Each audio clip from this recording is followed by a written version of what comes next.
Don't move. Turn your fantasy football into reality. Here's CJ.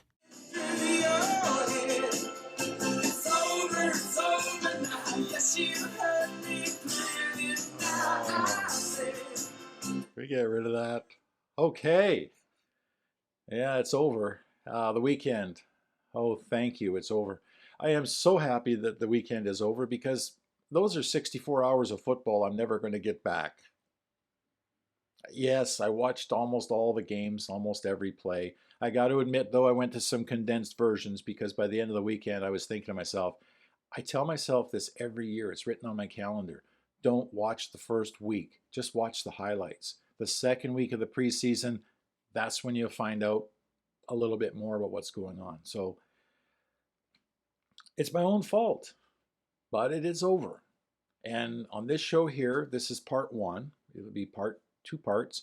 I thought maybe if I watched all the games, there'd be 5 or 6 sleepers that I could recommend for your dynasty or your redraft teams at the end of the weekend. And actually, I came up with 15, which is why we're going to have 2 shows. I'm going to split them in half here. But anyway, the first guy that I've got on this list is Richie James. Now, let's define sleeper. Sleeper is someone that nobody really knows about and nobody wants. You can say don't sleep on this guy, which means don't wait to the end of the draft, don't let someone else get him. Well, Richie James, I think, is worthy of that flex spot on your team. He's got one of the best quarterbacks ever. He is in Kansas City. He looked good yesterday, even with Gabbert throwing him the ball. Made some nice catches, scored a touchdown. This is a guy that I had on my team midway through last year, and then by the end of the year, you couldn't find him on waivers because everybody had him and was using him because he was getting points at that time, was the top wide receiver, arguably, for the New York Giants. And now he's with Kansas City. He has some confidence and a good quarterback. And I think if you let this guy slide, you're missing the boat a little bit.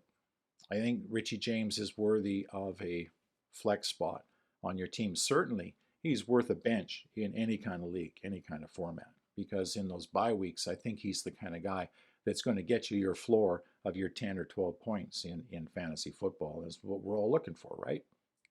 Now, Zach Wilson, not exactly a sleeper either, but now these days, nobody really wants to have him on their team, so nobody's drafting him. But if you have Aaron Rodgers, after watching how Zach Wilson has sort of handled himself the first couple of weeks of the preseason for the Jets, he looks good and he looks like he has a lot more confidence. I think prior to that, he was just, like a country boy with the bright lights in the city who just was in the wrong place. And he's not the first Jet quarterback to be picked at a very high spot in the draft that didn't quite pan out. The pressure there is just phenomenal. But now he gets to sit for 2 or 3 years. So if you have a dynasty team, let him have some patience. Put him on the end of your bench and just leave him there for a couple of years. But in the meantime, if something happens to Rodgers and Wilson has to play, I think right now you got a good opportunity to get someone that can really contribute to your team in the event that he winds up having to play. But you got to be patient with that guy. Another guy, go down to the description. There will be a link. Click on it and watch Nathan Rourke. We told you about him a little while ago, how good he is. Now he's in Jacksonville. He's not going to be better than Trevor Lawrence. He's not their guy. But if he does well enough there, he'll get a spot somewhere else. But even as the backup to Trevor Lawrence, if you have Trevor Lawrence, you should go get Nathan Rourke and put him on your bench. He's not a rookie. He's a third-year pro. He was MVP or was going to be MVP in Canada last year. The guy is phenomenal. He was just too good for the league almost. Well, the NFL is a different story, but he was phenomenal. Go take a look. If you watch that game, you'll know exactly what I mean. I even had emails and comments from people like, "Holy cow, your guy is good." He is good. It's not a surprise. It was nice to see it happen like that. I mean, that was a little surprising, but in the end, it isn't surprising. Malik Cunningham. Yeah, the New England quarterback. But yeah, he's actually way down the depth chart, but he is exciting to watch. He made me, like when I watched him, I thought, whoa, look at this guy. Yeah, like Malik Cunningham, like he's third round pick in the USFL.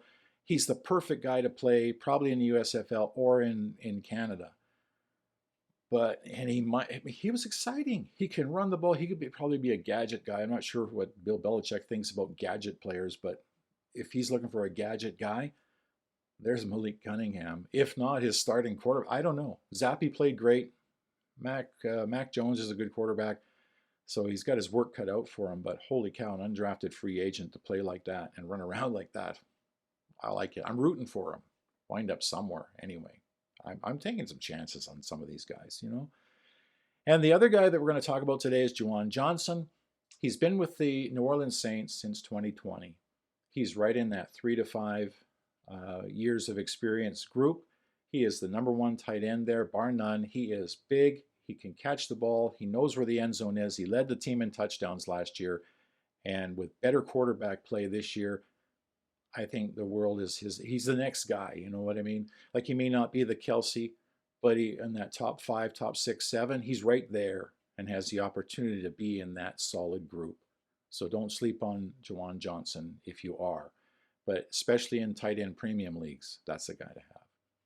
So that's part 1 of the show. Now, I remember I mentioned at the start about it's over, it's over. Well, my wife dragged me out to the Barbie movie last night.